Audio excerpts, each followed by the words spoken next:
হ্যাঁ, আমরা আজকে এখন বেরোতে বেরিয়ে আসছি। তো আজকে অনেক দিন পর হচ্ছে আমরা এরকম দিনের বেলা বের হলাম। এত ব্যস্ততার মধ্যে কখন আসলে বের হওয়া হয় না।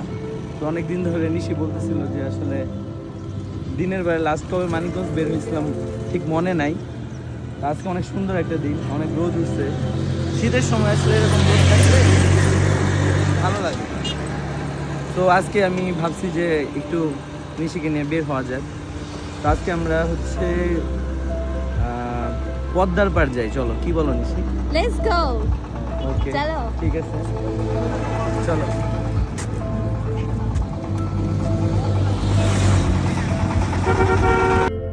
আজকে যে প্লেসে যাচ্ছি, মানিকগঞ্জ টাউন থেকে আমাদের অলমোস্ট 40 মিনিটের মতো সময় লাগবে। এর আগেও বেশ কয়েকবার যাওয়া হয়েছে, কিন্তু এই বছর এত বেশি ব্যস্ত ছিলাম যে আসলে সুযোগ করে উঠতে পারি নাই। আমার কাছে নদী তো সবসময়ই ভালো লাগে, তবে শীতের দিনগুলোতে শান্ত নদী একটা অন্যরকম সুন্দর। নদীর অ্যাকচুয়াল মায়াবীর যে রূপটা আছে না, সেটা দেখতে হলে I guess winter is the best time to visit. শীতে মানিকগঞ্জে একটা জিনিস অনেক মিস করব আমি, সরিষা ক্ষেত। সত্যি বলতে যখন এই শহরে প্রথম এসেছিলাম, এই মাঠ জুড়ে এত সরিষা দেখে আমি বেশ অবাকই হয়েছি। ঢাকায় বড় হওয়ার জন্য এমন কিছু আগে কখনো এক্সপিরিয়েন্সও করিনি। এরপর থেকে প্রতি শীতে এই সরিষা খেতে যাওয়া একটা অভ্যাসে পরিণত হয়েছে বলতে পারেন। উইন্টার আসবে আর সরিষা ক্ষেত ভিজিট হবে না, হতেই পারে না। আর আসলে জীবনে সুন্দর মুহূর্ত না থাকলে জীবনের কোনো মানে নেই। আমাদের মতো যারা ডাক্তারি প্রফেশন আছেন, লাইফে এত ফ্রাস্ট্রেশন, ডিপ্রেশন নিয়ে আমাদের প্রত্যেকটা দিন কাটে, তবুও আলহামদুলিল্লাহ গত 9টা বছরে এই ছোট্ট শহরে অনেক সুন্দর মুহূর্ত পেয়েছি। আর ভাবলাম এই স্মৃতিগুলোকে একটু আলাদাভাবে আগলে রাখি। কোনো একদিন সময় পেলে আবার দেখব, স্মৃতির পাতাগুলোর এই দিনগুলো আবার স্মরণ করব।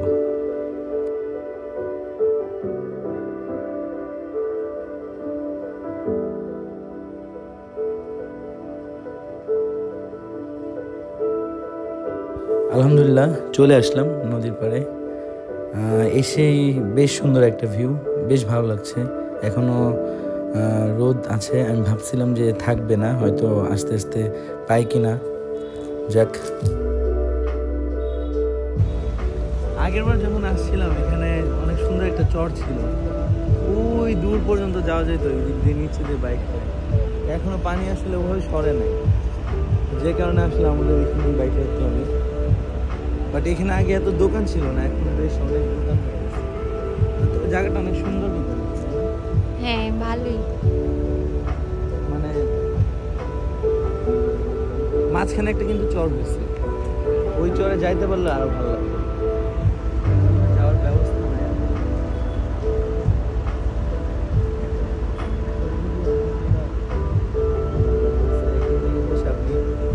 রিভার ভিউ সহকারে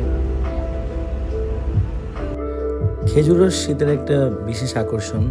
এখানে এসে দেখলাম যে একজন চাচা গাছ কাটতেছে, সো মনে হয় উনি হাড়ি বসাবে আর কি। হয়তো অন্য কোনো একদিন সকালের দিকে আসলে ওনার এই গাছ থেকে খেজুর রস খাওয়া যাবে আই গেস। কাঁচা মরিচ 5 টাকা, 5 টাকা। তুমি খাবা? দাও ওকে, দাও খাই দেখি। দেখাচ্ছি তো ওকে, দেখে দেখে খাচ্ছ তো। কি হয়েছে, আলু খাবে? আলু সিঙ্গারা সরিষা যে খাই এখানকার চরের পশু পাখি সব খায়। হ্যাঁ, এই যে দেখো দেখো তোমাদেরকে তাকায় আছে আবার।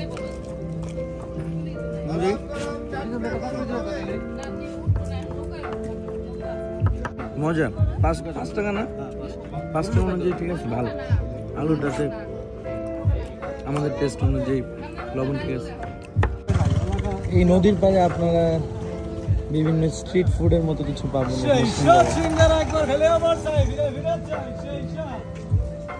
এগুলো কি চাচা পাকড় না? কি দিয়ে বানানো এগুলা? মুগ ডাল। আচ্ছা, এগুলো কি চাচা? এটা পেঁয়াজ আর ওইটা খাবা? খাওয়া যায়, চলো। আমরা হচ্ছে পেঁয়াজও নিচ্ছি কিছু, এখানে আপনার ভেজিটেবল পাকোড়া আছে, এখানে এটা কি ধনে পাতা না? এই যে এখানে ভাজতেছে গরম গরম সব।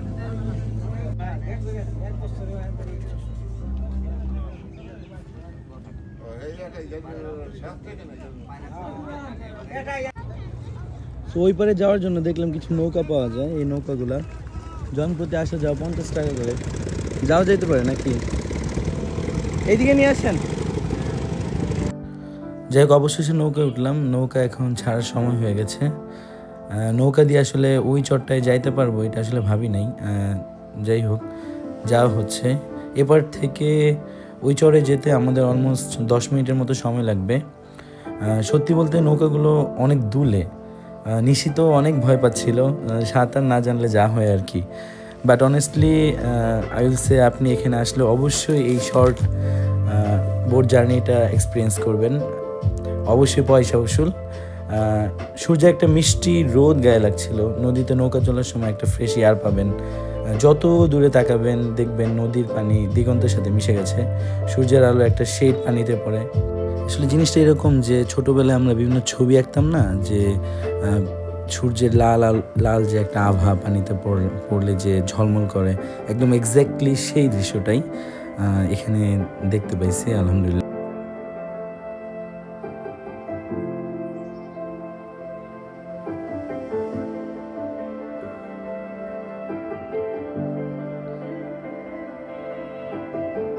চলে আসলাম চরে।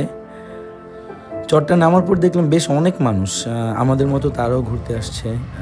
সুন্দর, চরটা সুন্দর সত্যি বলতে। চরটার দুই পাশেই নদী, এই পাশেও আপনি নদী পাবেন, ওই পাশেও নদী পাবেন। তো মাঝখানে আর কি চরটা, দেখতে সুন্দর, এই ব্যাপারটাই সুন্দর লাগে আর কি। বেশ অনেক মানুষ এখানে ছবি টবি তুলছিল। তারপর আমরাও চিন্তা করলাম কিছু ছবি টবি তুলি, কিছু পিক নিলাম, কিছু সেলফি ভিডিও। আমার পছন্দের এই ছবিটা স্মৃতিবন্দি করেছে আমার ওয়াইফ। সত্যি বলতে সুন্দর এই মুহূর্তগুলো সবসময় আমার ওয়াইফ ক্যামেরা বন্দি করে রাখে। সে সবসময় চায় যে এই স্মৃতিগুলা থাকুক আমাদের জীবনে। আমি গ্রেটফুল ওর প্রতি, ধন্যবাদ নিশি। সবসময় এই ব্যাপারটা কখনো তুমি মিস করো না। ভালোবাসার প্রিয় মানুষটাকে নিয়ে এরকম একটা চরে নদীর পাড় ধরে হেঁটে যাওয়ার যে মুহূর্তটা এক্সপিরিয়েন্স করতে চাইলে আমি বলবো যে অবশ্যই একবার আসেন আপনার প্রিয় মানুষটাকে নিয়ে। আশা করি নিরাশ হবেন না।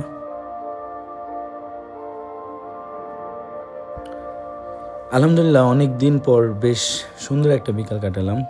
সুন্দর একটা সূর্যাস্ত দেখে এখন আসলে বাসায় ফেরার পালা। আপনারা যারা ভিডিওটা দেখলেন অনেক ধন্যবাদ আপনাদের। সামনে ইনশাল্লাহ আরও কিছু সুন্দর মুহূর্ত আসলে শেয়ার করব।